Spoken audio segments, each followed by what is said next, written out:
બે ગામ વચ્ચે આવેલી પડતર ગૌચર જમીન પર દબાણ કર્યું। આ મુદ્દે વારંવાર બંને પક્ષે સામસામે તકરાર થતી હતી। તકરાર એ હદે વણસી ગઈ કે યુવકે 70 વર્ષીય વૃદ્ધને આડેધડ લાકડીના ફટકા મારતા તે વૃદ્ધનું મોત નીપજ્યું અને તે યુવક પણ અત્યારે ગંભીર હાલતમાં હોસ્પિટલમાં સારવાર હેઠળ છે।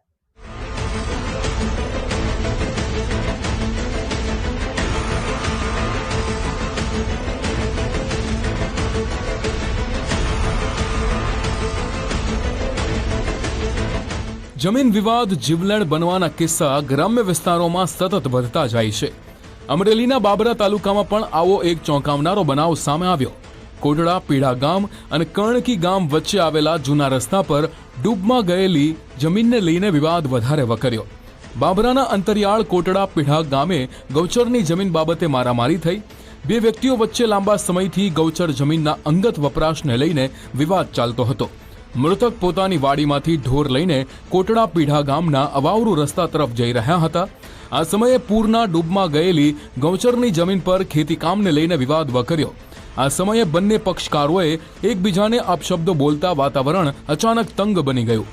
થોડા સમય બાદ રમેશ સોલંકી હાથમાં લાકડી સાથે આવ્યો અને બાપભાઈ ખાચરને આડેધડ માથા, પીઠ અને હાથ પગના ભાગે લાકડીના ફટકા માર્યા। રમેશ સોલંકીએ ઓચિંતા કરેલા હુમલામાં ગંભીર રીતે ઇજાગ્રસ્ત થયેલા બાપભાઈ ખાચરને વધુ સારવાર અર્થે હોસ્પિટલમાં દાખલ કરાયા, જ્યાં ગણતરીના કલાકોની સારવાર બાદ ફરજ પરના તબીબોએ બાપભાઈ ખાચરને મૃત જાહેર કર્યા। આ કેસમાં બાબરા પોલીસે મારામારી બાદ હવે હત્યાની વિવિધ કલમોનો ઉમેરો કરીને વધુ તપાસ હાથ ધરી છે। બાબરા તાલુકાના કોટડા પીઠા ગામે રહેતા બાબાભાઈ મોકાભાઈ ખાચર કે જે 28 તારીખના રોજ બપોરે પોતાના ઢોર લઈ ગામ તરફ જતા હતા, ત્યારે સામેથી રમેશભાઈ સોલંકીનાઓ આવતા અને તેને ઢોર બાજુમાં ખસેડી તેમની પર જીવલેણ હુમલો કરવામાં આવેલ। આ બનાવનું કારણ ફરિયાદી મંગળુભાઈ દાદલ દ્વારા લખવામાં આવેલ છે કે બાબાભાઈ ખાચરે રમેશભાઈને પોતાની જગ્યાની સામે આવેલ ગૌચરની જગ્યામાં ખેતી કરવાની ના પાડેલ। આનું બંદૂક રાખીને રમેશભાઈએ બાબાભાઈ પર હુમલો કરેલ છે। આની અંદર બાબાભાઈને હાથમાં, પગમાં, છાતીમાં તથા માથાના ભાગે જીવલેણ હુમલો કરેલો હોય અને ગંભીર ઈજા પહોંચાડેલ હોય। સારવાર દરમિયાન બાબાભાઈનું અવસાન થયેલ છે।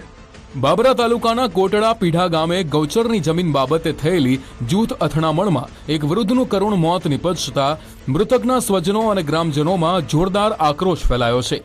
બાબરા પોલીસે હત્યા બાદ વધુ કોઈ ઘેરા પ્રત્યાઘાત ન પડે તે માટે ગામમાં લોખંડી સુરક્ષા બંદોબસ્ત ગોઠવી દીધો છે, જ્યારે સામા પક્ષે મૃત વ્યક્તિએ પણ લાકડાના સપાટા મારતા રમેશ સોલંકીને સારવાર અર્થે હાલ હોસ્પિટલ ખસેડવામાં આવ્યા છે।